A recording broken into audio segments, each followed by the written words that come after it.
ॐ भूर्भुवः स्वः तत्सवितुर्वरेण्यं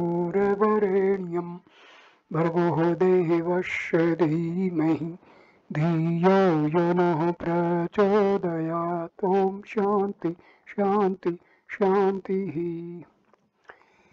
In this video I am going to describe Atma sakshatkara or self-realization. This is the direct awareness of the self. Self means Atma. So this is the direct awareness of the self, graciously expounded to Guha by Isvara himself, Shiva, the foremost and first Lord, seated as the self in my heart. So this has been stated by Bhagwan Ramana Maharshi. As per Bhagwan Ramana Maharshi, Lord Shiva or God himself takes the form of Atma, present in the spiritual heart of each and every living being. Now this is the statements of Lord Shiva. That Shiva further says, number 1, Guha, I shall tell you about a different way to reach that reality which pervades, partless in all, too subtle though to be grasped by the mind. Second, by which the knowledge of awareness is well attained, knowing which to become Shiva himself. That has not been told to any by me today, from me that wisdom here. 3. Handed down by the lineage of gurus and beyond the ken of logicians. This is for liberation from the bondage of the birth-death cycle. Its supreme vision shines at all places. 4. He who is the one pervading all things, he who has manifested as all, he who has faces in all directions, who is beyond thought, who remains himself as all the verities and transcends them too, is the self. He transcends all verities. He is beyond the reach of speech, mind and name. I am that Shiva self.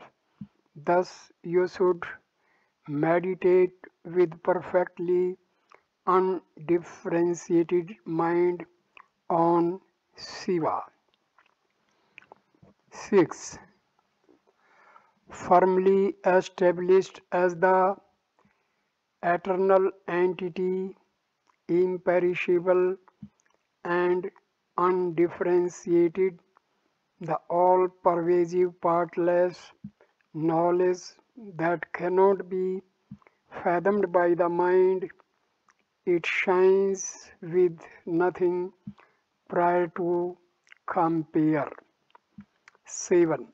Without stain, indestructible, the totally serene, the knowledge transcending all objects, beyond the pale of thought, conception and doubt, that supreme I am, no doubt about this. 8.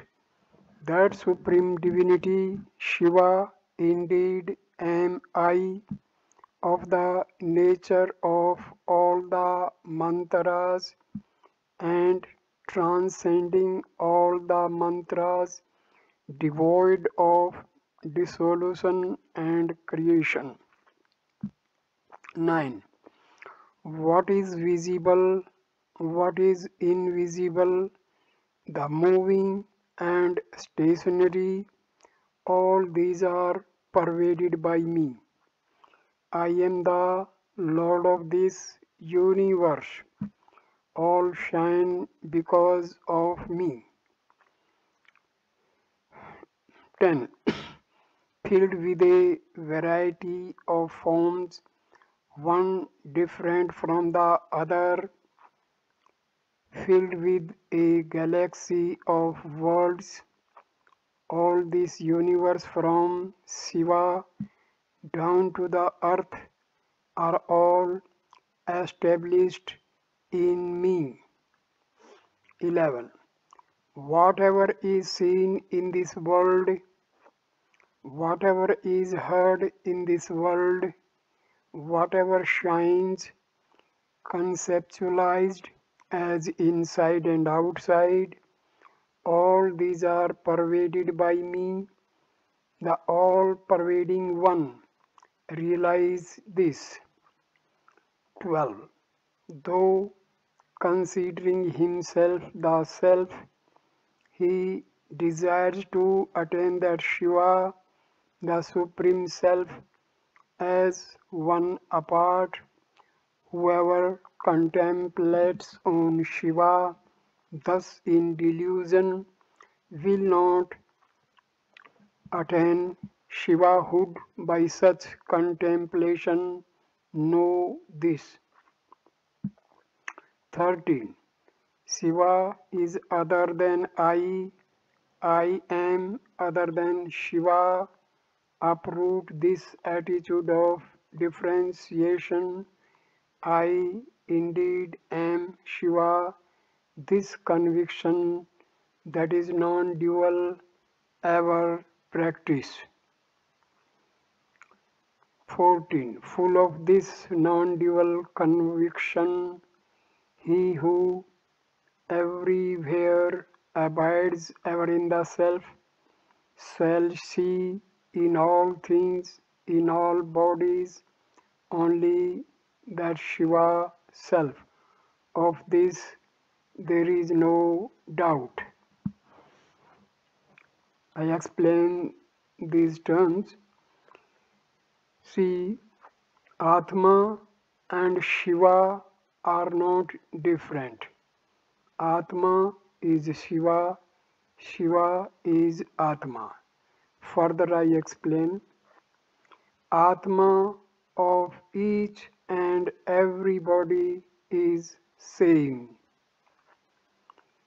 because every Atma is part and parcel of Shiva. Shiva means God. 15. Whoever has this conviction always of the self shall rid himself of delusion and dual perception. That yogi will attain to omniscience. So it is said in the Vedas, this you should know. 16.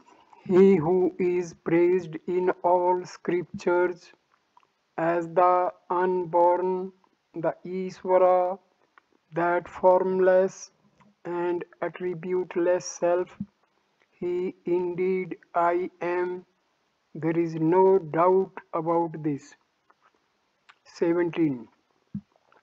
Only he who does not know his true nature is the Jiva, that is subject to the dharmas, characteristics of birth, death, and so on. He who knows his true self is one who is eternal. He is the pure. He is Shiva. Without doubt, know this. Let me clarify the difference between Atma and Jiva. When the Atma is embodied in the human body and it exists there with the help of vital force, that is prana shakti, so this we call as individual soul or jiva. But in the real sense, Atma is omniscient, omnipotent, omnipresent, like Lord Shiva. But the embodied soul or the personal soul present in the human spiritual heart is having the veils of mind, ego, maya, and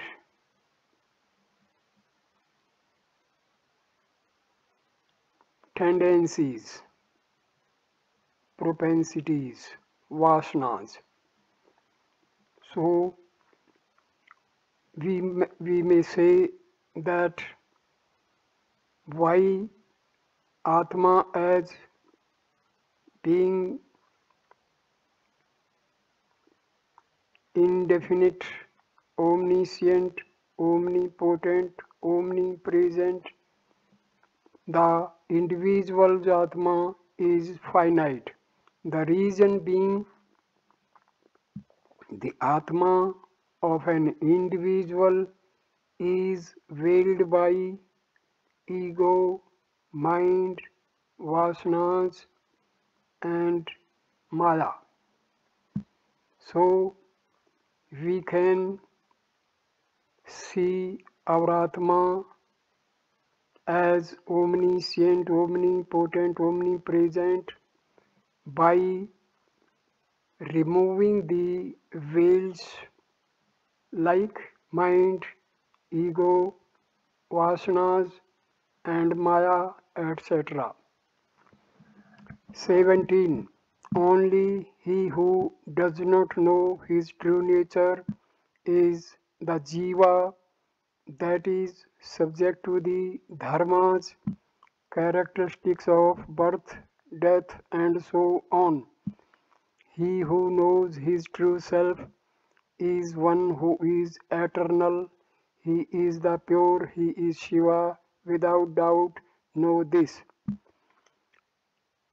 When a sadhaka is able to eliminate his mind, ego, vasanas, and maya, he is called to be a self-realized person, a jnani, and he will not come to this world under the death and birth cycle. 18. Hence, what man of discrimination should enquire carefully and directly realize is the self that itself shines twofold as the transcendental and the inferior divisions, the gross and the subtle. 19. The supreme nirvana is the higher, the inferior is manifest as the creation. Mantras are spoken of as its gross form. What abides in changeless awareness is the subtle. 20. Sanmukha, without realizing it, Atma, what avails explanations thereof in endless ways? Tell me, all these are only a wonderful display of words, the cause for the delusion of the mind. 21. All the dharmas, qualities abide in the self, whichever of them the individual self, jiva, imagines, whereby he concentrates his thoughts again and again on it. He will attain that object. There is no doubt of this. Further, I explain difference between ego and Atma. When a person identifies his self with the body, then we say this is individual self, jiva or ego.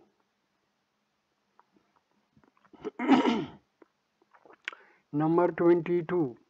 Thus has been told by me as the knowledge of the self, what has been gathered succinctly in a condensed form, all by any means is of the nature of the self. Realizing this, may you ever be strengthened in the thoughts of the self. 23. The deities, the Vedas, the fire sacrifices, the various gifts to priests in the course of their performance,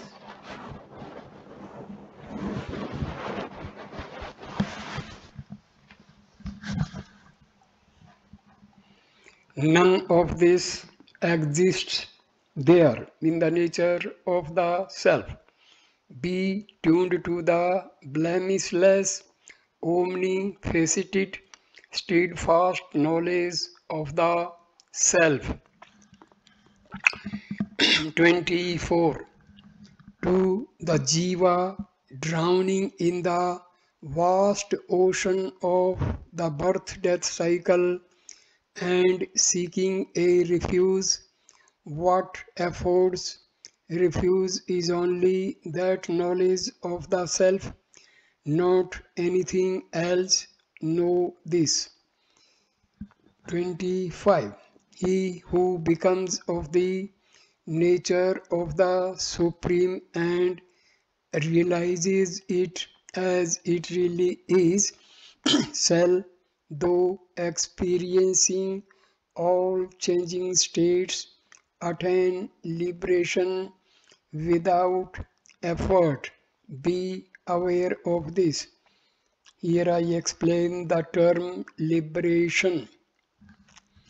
When we are able to eliminate mind, vasanas, ego and the veil of Maya, then we see our Atma. This is the stage of liberation or self-realization. We are already liberated, but we are under the ignorance of being in the form of ego, mind and Maya. 26. There is no greater blessing anywhere apart from the gaining of the self. Meditate ever on the self. He who is the self, he indeed is the one all-pervasive supreme self. Be aware of this. 27. It is not the prana, vital air, nor the apana, the air that travels down, even nor the instruments superior even to these, the senses, mind and such. Reach ever for the thought of the self. That is the omniscient, and the perfect. 28. It is neither inside nor outside, not afar, nor nearby, nor does it fit in any place. That Supreme is formless, all pervasive and effulgent. Direct your thoughts over to it. 29. It is across, above and below, inside and outside, which are divisions ever established firmly everywhere. The void, the self-luminous self, ever meditate on that more and more. 30. Not a void, not a non-void. It is also the non-void and the void, pervasive everywhere, but without predilections. Ever think of this self. 31. Afflictionless and without any sport for itself, bereft of caste, name and form, that taintless, attributeless self you should unceasingly meditate upon. 32. With no refuse, with nothing to support it, beyond the range of comprehension, without parallel, faultless by nature, the eternal, the self has, the self that is so, meditate upon it joyfully forever. 33. Embracing dispassion and thus desisting from all karmic activity, shying away from society, one should thereafter ever meditate upon the self within oneself, in oneself, by oneself, be aware of this. 34. Country and lineage, the traditional castes and style of life, effacing various thoughts arising in the wake of these, the wise man should meditate daily upon his real nature. What is real nature? Our Atma is our real nature.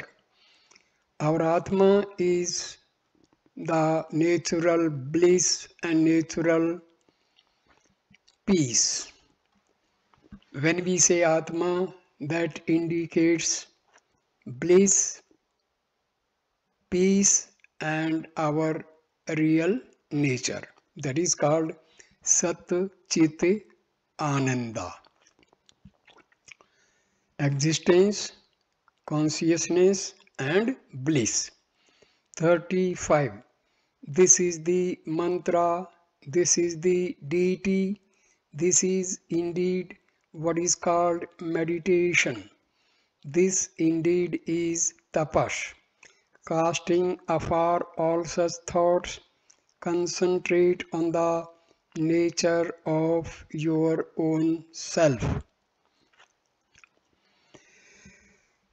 36. The self is without thought. Make it impossible for the thought-oriented mind to think at all. Make the mind that thinks to get settled on the self. Let not the mind think of anything else. The mind is created by the thoughts arising from the self. The continuity of thoughts arising from the Atma give rise to the mind and ego. When these thoughts and ego are going outwardly, the mind and ego are attached with the affairs of the world, are having negative energy, but the same mind, thoughts, and ego direct it to move towards the self, towards the spiritual heart. That time they are attached with the positive energy. They are in the pure form.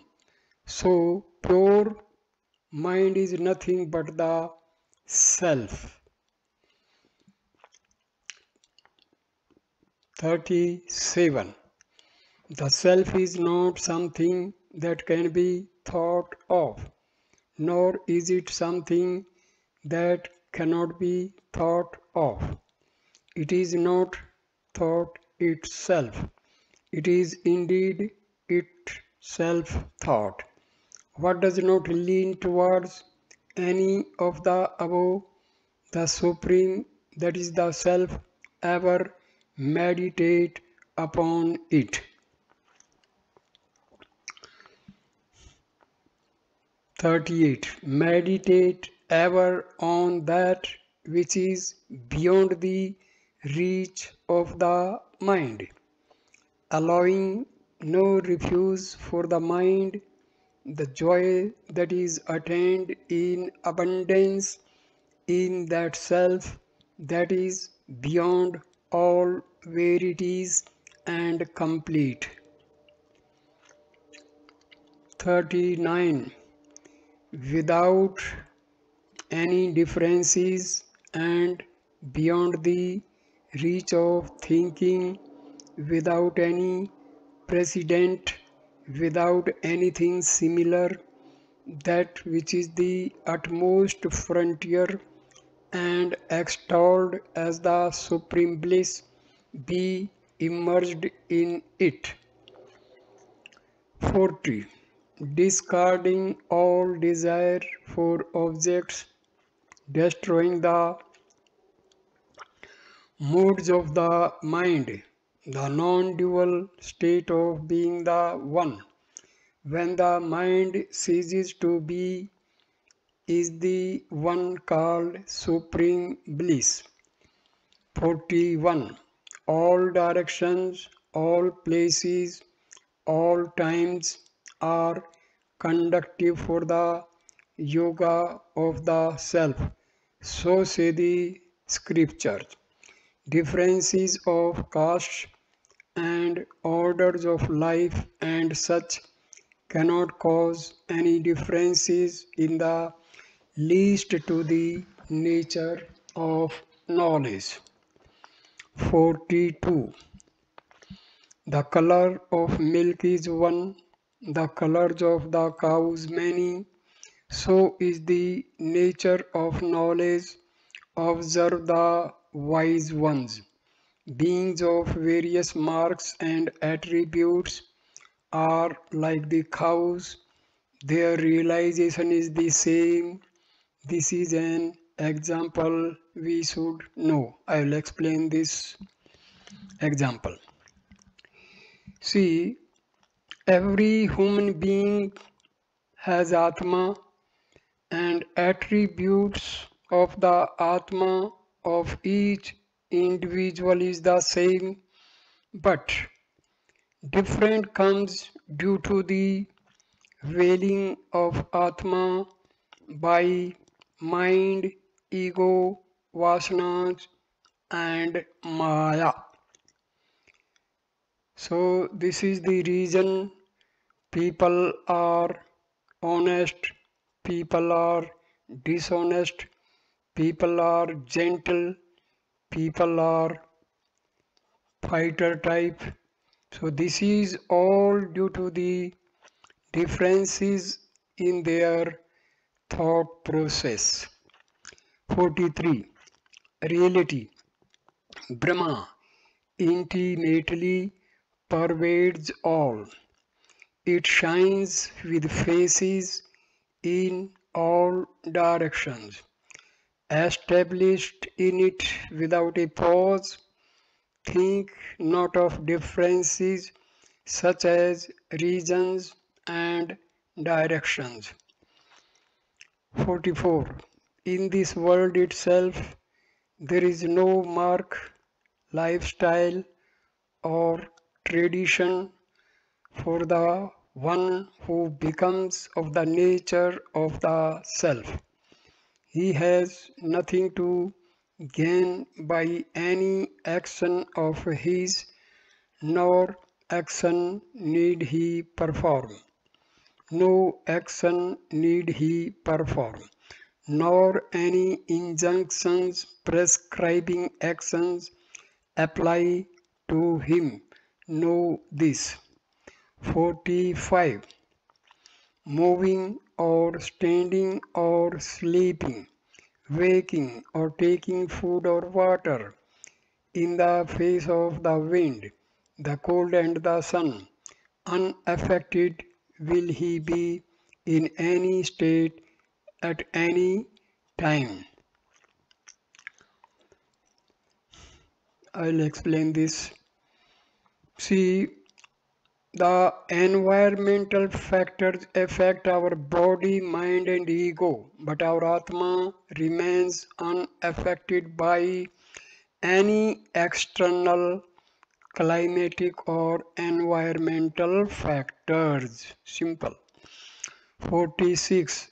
Fear, indigence, sickness, burning fever, indigestion, even when all these affect one established in the self, peaceful and shining full.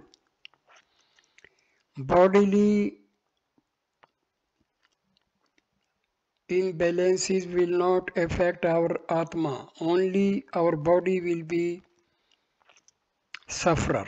Atma will be free from all the ailments of our body. He is never at his wits' end on any count. He will savor the satisfaction of the self. 47. Whether going forward or returning, I am not the one that moves. When inquired into, there is no going or coming. In the ever-changing dharma of Prakriti, the cause of illusive creation, I never was emerged, nor am I now. 48. All activities prescribed are the work of Prakriti, the illusion. Prakriti, so spoken of, is the source of all action. I am the immaculate, I am the actionless. Thus indeed will reflect the wise man, the knower of truth. 49. For him there is no bondage of Prakriti, the delusion. He has earned the name of the liberated one. He shall never be touched by the defects spoken of as the action of Prakriti. 50.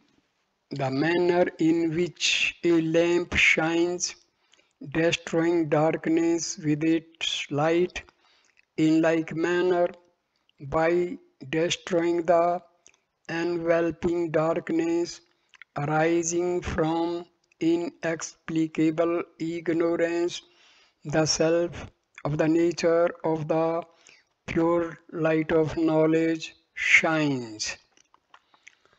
51. Even as the lamp with the fuel of ghee spent attains peace, the yogi continuously contemplating on the truth of the self will be at peace in the self. Nothing greater is there to be attained than the self. This is the truth. 52. When the pot is carried, the space within the pot, though conceived of as carried, is not the pot only that is carried. The self too, like space, remains motionless. 53. When the pot breaks, the space in the pot merges one with the great space. When the inert body passes away, the self, seemingly in the body, becomes immediately one with the Supreme Self. 54. Thus the Lord, who is omniscient, spoke with authority. Then one who is liberated, severed from all bondage, becomes all pervasive and less, with absolute awareness. 55. Discarding totally all the agmas, attaining the pure samadhi of Atma Yoga, realizing by due inquiry there is nothing else greater than this, destroy all wrong ideas in the mind of difference. 56. Meditating continuously on the great knowledge, thus that yogi who attains ever the bodiless nature, that pure jnani whose dharma is the dharma of that bodiless nature alone, is the liberated one, shining inside and out, reaching across to every place. 57. Omniscience and bliss and mature wisdom, remaining independent, limitless strength, attaining all these, he shines ever, the self without afflictions, with an immaculate body, he as the self merges in Shiva. 58. Japa of the name, worship, bathing in holy waters, ritual sacrifices. None of these or others are needed. The fruits of dharma and adharma, water oblations to forefathers, none of these are for him. 59. No injunctions for observance, no fast, nothing required by way of getting into or out of any action, no vows of celibacy for him, no this.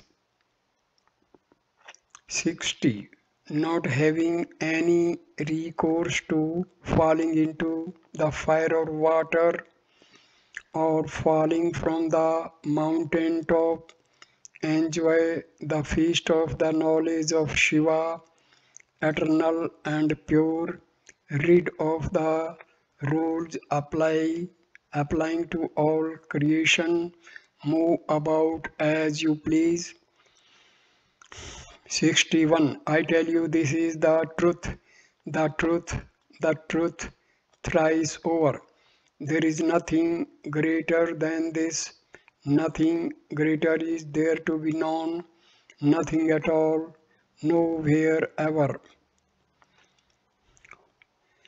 62.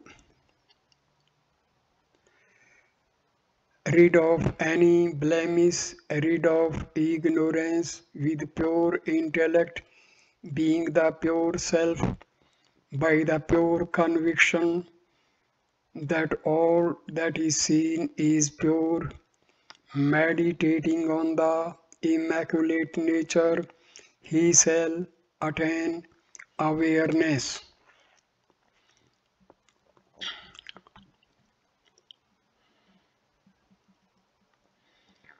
I summarized these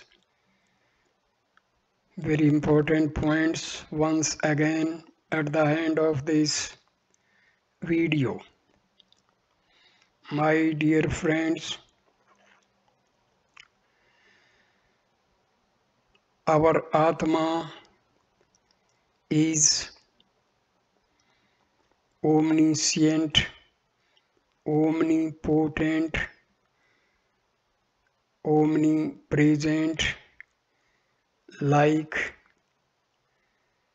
Lord Shiva or Brahma. But we are not able to experience the omnipresence, omniscience, and omnipotency of our Atma, because due to the veiling of our Atma by our mind, ego, vasanas, mayas, and sanskaras carried over from our previous births. So, due to this, the omniscient Atma is confined to the state of a finite entity. To realize the real nature of our Atma, we have to try to eradicate our mind, thought process, ego, veil of Maya, and vasanas. We have to put our own efforts to achieve this goal. It is not very difficult, but at the same time, it is difficult for those who do not want to put the real efforts. Bhagwan Sri Ramana Maharshi has revealed the most effective process of self-realization, that is, using the process of who am I. Who am I should not be used as a mantra, but it should be used to inquire about who am I. In this who am I, who is the inquiry, is the existence. I is here. That is the important factor. This I is our ego. So question is put by the ego to the ego. Repeatedly, when the ego puts questions to itself, the ego is hurt, it feels insulted, and repeating the same inquiry, this ego becomes weak. By more and more practice, this ego becomes weaker, and finally it vanishes forever.